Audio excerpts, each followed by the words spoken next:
Delegation यहाँ मिले मुझसे, लोग बहुत परेशान हैं। शायद ही कोई तबका है सोसाइटी का जो परेशान नहीं है। उसमें कश्मीरी पंडित मुझसे मिले, जैसे कि आप सब लोग जानते हैं पिछले 3 महीने से वो लोग प्रोटेस्ट कर रहे हैं और उनकी ये डिमांड है कि हमें तब तक रिलोकेट किया जाए कश्मीर से बाहर जम्मू में, जब तक उन हालात में थोड़ा सुधार हो, उनकी टारगेट किलिंग बंद हो जाए और साथ ही जो उनकी अकोमोडेशन है जो अभी पूरी नहीं है उसको भी पूरा किया जाए, क्योंकि उनको कई जगह किराए के घरों में प्राइवेट रहना पड़ता है जिसमें उनको सिक्योरिटी का और ज़्यादा थ्रेट होता है।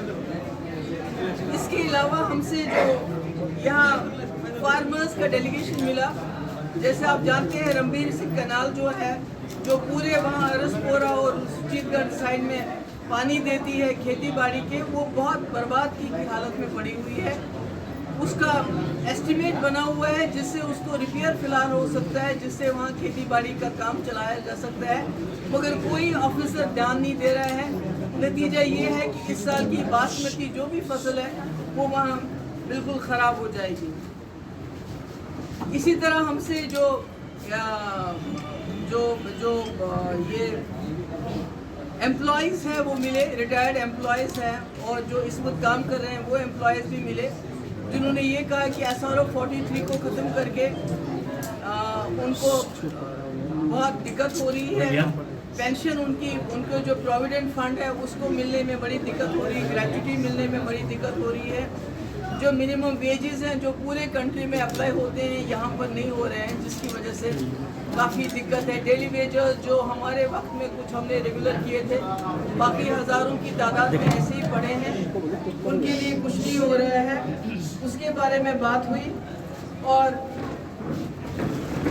जो टिप्पर ट्रॉली वाले वो मेरे पास आए थे। जैसे कि आप जानते हैं, मैंने पहले भी कहा कि जो यहाँ रेत बाजरी का ठेका होता था वो बाहर के लोगों को दिया गया है।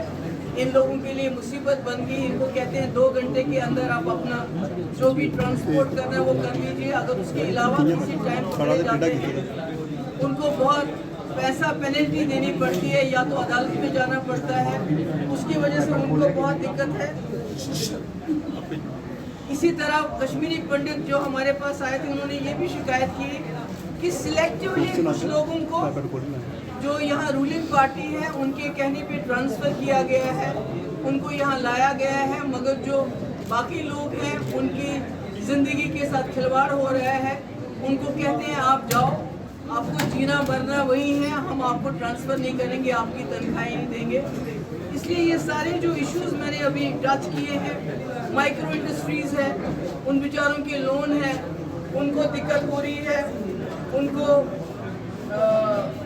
उनको बंद किया जा रहा है कि अगर कोई सिक यूनिट है उसका या तो ऑक्शन हो, ना ऑक्शन करते हैं ना रहने देते हैं।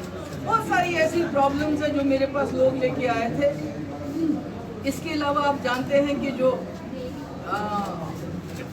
रिक्रूटमेंट हुई थी सब इंस्पेक्टर्स की, FAA की और या जो जल शक्ति में जूनियर इंजीनियर्स की, वो सारी स्क्रैप की गई क्योंकि उसमें बड़े पैमाने पे धांधली हुई थी, जिसकी वजह से यहाँ के नौजवान और बेचारे परेशान हैं। तो जम्मू में मैं समझती हूँ कि कश्मीर से कम प्रॉब्लम्स नहीं है बल्कि कश्मीर से ज़्यादा है। अभी हाल ही में मैंने सुना कि जो ट्रेडर्स फेडरेशन ने बार एसोसिएशन की कॉल को सपोर्ट किया था, तब से उन दुकानदारों को भी बहुत तंग किया जाता है, चाहे वो जो भी मार्केट है यहाँ रघुनाथ बाजार से लेके उनको तंग किया जाता है, हरासा किया जाता है कि भाई आपने इनको सपोर्ट किया। मतलब किसी को बात करने की इजाज़त नहीं है, किसी को बोलने की इजाज़त नहीं है।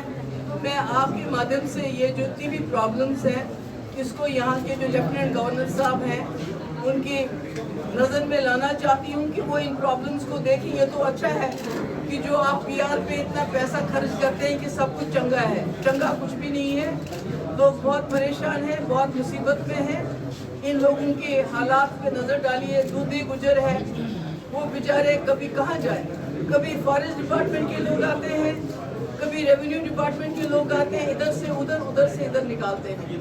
और मेरे पास कल वक्फ के भी कुछ लोग आए थे जो मुस्लिम अवकाफ ट्रस्ट है यहाँ, प्राइवेट ट्रस्ट है, वो आए थे मेरे पास।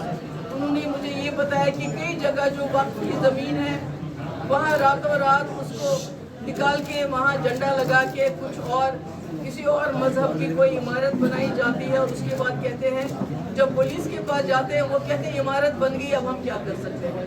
तो मैं समझती हूँ ये सारी बातें जो लोगों के लिए मुसीबत जान बन गई हैं, इनका इजारा होना चाहिए। और ये हिंदू मुस्लिम में झगड़ा लगाने के लिए जो बीजेपी हर वक्त आगे आगे रहती है, इसको भी यहाँ के लोगों ने समझना चाहिए। Thank you so much. एक क्वेश्चन